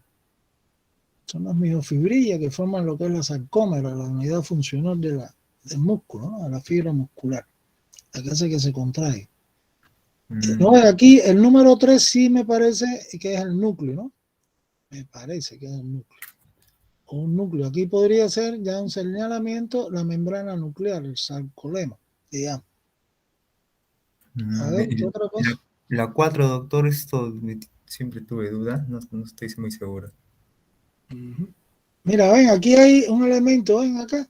Esto es, parece que son fibras musculares lisas, porque es una célula fusiforme, más que pequeña, con un núcleo central acá. Acá el número 4, pues ahí sí te la debo, ¿eh? No lo especifico bien. Porque ya esto tiene que ver con los elementos de la sustancia intercelular, me parece, ¿no? Donde tienen que ver ahí estructura. Acuérdense que el músculo tiene mucho tejido conjuntivo en su interior, ¿no? Del endomicio, el perimicio, etcétera. El perimicio externo, el endomicio, ¿sí? Que agrupan las fibras de la célula y después los fascículos musculares y después al final por fuera todo el músculo. Todo esto blanco es parte del tejido conjuntivo. Y las celulitas pueden ser fibroblastos, etcétera, dentro del tejido conjuntivo. No sé cómo. A ver, ¿qué preguntas están puestas ahí en esos esquemas? Que vi unas preguntas ahí. Profesor, disculpe, ¿la 3 no sería una célula satélite? Bueno, puede ser también. ¿La 3 cuál es? La 3, pero la 3 me suena, como está en la periferia, podrían ser núcleos, aunque está por fuera, como tú dices, ¿no? Porque los núcleos, como es polinucleada, están dentro, ¿no? Los núcleos de la célula, no por fuera. Aquí vemos una proyección hacia afuera. Claro, porque las células satélites básicamente están en la periferia. Sí. Ya. ¿Y qué cosas de embriología te preguntan? O sea, nos pide básicamente que especifiquemos qué son. O sea, identificación de estructura. Exacto. Esto hay que verlo bien. Usted sabe que en la mesa esa de disección que hay en el laboratorio de anatomía, porque está ahí, la última vez que yo fui estuvimos trabajando con eso, con un instructor que hay ahí en la universidad y que pasó un curso en Lima. Pues hay una parte que es histología, donde está toda la histología y bien claro. Y no hace falta ni el microscopio. Esta imagen no me gusta mucho porque no está muy clara, ¿eh? La que están proyectando acá. Sí. Ahí en la mesa esa de disección, que eso va a ser utilizado seguro cuando hablan las clases presenciales por histología, la profesora pues ahí ella pues va a pedir ir ahí, no sé cómo nos vamos a arreglar porque la mesa está en anatomía y eso no se puede estar movilizando y va a estar ocupado por práctica, va a tener que ir a dar práctica ahí al laboratorio de anatomía sin chocar con nosotros en nuestras prácticas. Entonces ahí sí, porque yo estuve viendo la parte de esa de histología y son láminas tomadas reales del microscopio, de corte, más que estos esquemitas que confunden bastante. Sí, porque hasta ahora lo que tenemos, bueno, para mi parecer, la 1 sería un mioblasto, porque señala solamente a una célula, que sería un mioblasto. La 2, pues hemos estado como que en divergencia, porque como que mi compañero me decía también que es un mioblasto y que otra cosa, y la verdad estamos confundidos. No, pero la 2 está dentro, la 2 está dentro acá de la célula y son bandas oscuras porque esto es una fibra muscular estriada, aquí sí no hay otra. Y entonces esas son las bandas esas oscuras y claras. Las oscuras, en este caso lo que dice la 2, que son de microfilamentos. Hay que leer eso, que pueden ser de actina las oscuras o miosina las claras. Estas son creaciones, la fibra muscular crea esqueleto. La 3, pues sí, cuando estamos llevando al laboratorio de embriología, el profesor dijo que son células satélites. Eso sí, tenemos claro. La 4, pues, nosotros hemos colocado como miofibrilla o fibra muscular, algo así. Ya. Bueno, hasta ahí lo puedo ayudar porque de verdad que... Sí, la imagen está un poco medio extraña, ¿no? Está un poquito, no me gusta mucho. Sí. Y de embriología nada, ¿no? ¿O hay alguna pregunta de embriología sobre esto? Solo es histología.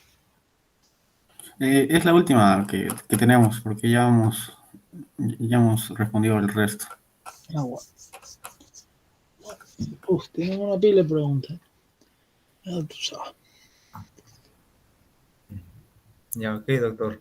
Bueno, ¿algún otro estudiante tiene alguna otra pregunta? Yo creo que ya hemos aprovechado bastante. Son las 6:30, van a ser.